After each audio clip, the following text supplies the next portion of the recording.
Welcome, fantasy fans, fantasy world. Boy, did we have a heck of a week 5. Welcome. It's Hot Soup Fantasy Football. You can check us out on YouTube. Like and subscribe. Follow me. Man, I got all the hottest takes on what's going on weekly. Got to check me out.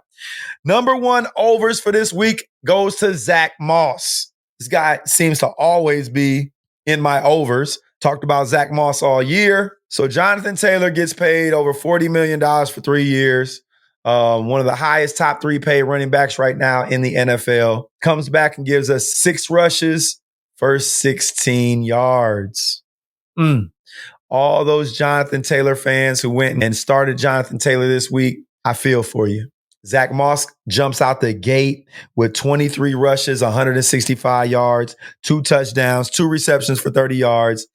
And kicking myself in the butt, I had Zack Moss in about 12 leagues and dropped him in 10. He was on the waiver wire and did that. Dropped him on Saturday, man. So nobody had him for Sunday. Now, I see things changing over there. Obviously, you're not going to pay a man $40 million and keep him on the sidelines. I think because they paid him so much and Zack Moss already had the hot hand, that they went ahead and rode the hot hand, and they're going to ease Mr. Taylor back into the lineups. So if I were you, fantasy lovers, I would ease Jonathan Taylor back into my starting fantasy lineup. And I've been saying that, man, coming off an injury, not to start somebody. He hasn't been working with that offense for some time, all year, basically. So it's going to take some time to get acclimated. Just like I told you guys with Joe Burrow in the first 4 weeks. It's going to take some time for him to get acclimated. And I said it week 1. I would not start him. He hasn't been in enough preseason at all. No one wanted to listen. And there was a lot of heavy heads holding those heads down for the first 3-4 weeks. But now Burrow's back.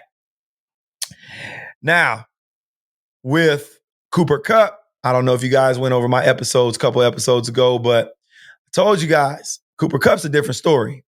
He was 100% ready. He had no snap count restriction. You should have had him in your lineups. If you didn't, shame on you.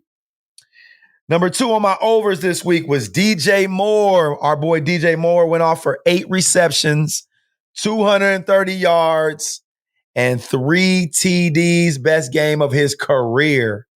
Coming from the man, Justin Fields was letting that thing loose on Thursday night. Sam Howell, man. I know y'all hear me talk a lot about Sam Howell. All draft season. Get you some Sam Howell. Wait for the right moment.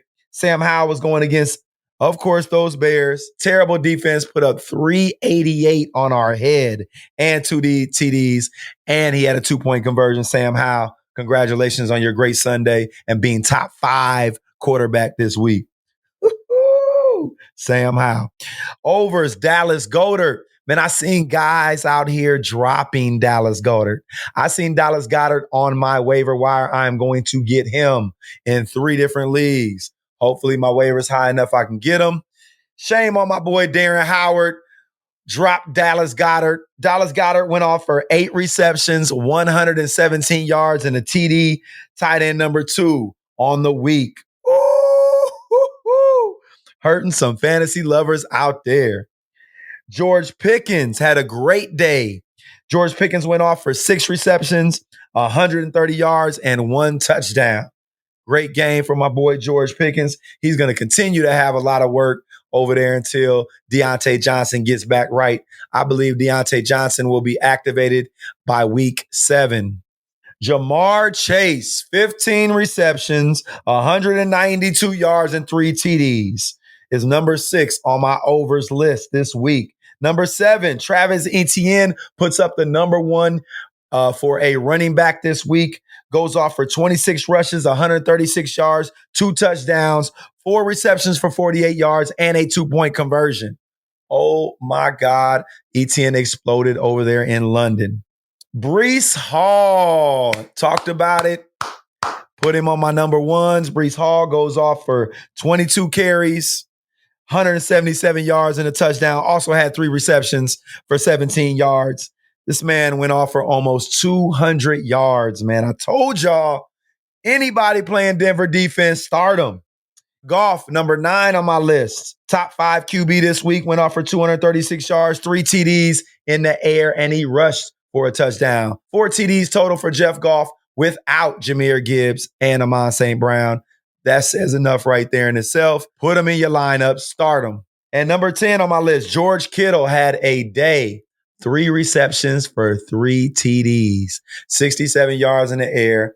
Brock Purdy was loving him some Kittle this weekend, and they won the game by a lot. Not saying George Kittle going to do this every week because he's not, man.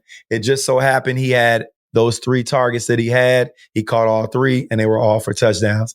That's luck of the draw. That's not going to happen every week, so don't bet on it. So those were our overs for week 5. It's Hot Soup Fantasy Football. Go check us out on YouTube right now. Like and subscribe. You can check us out for our underachievers coming up next.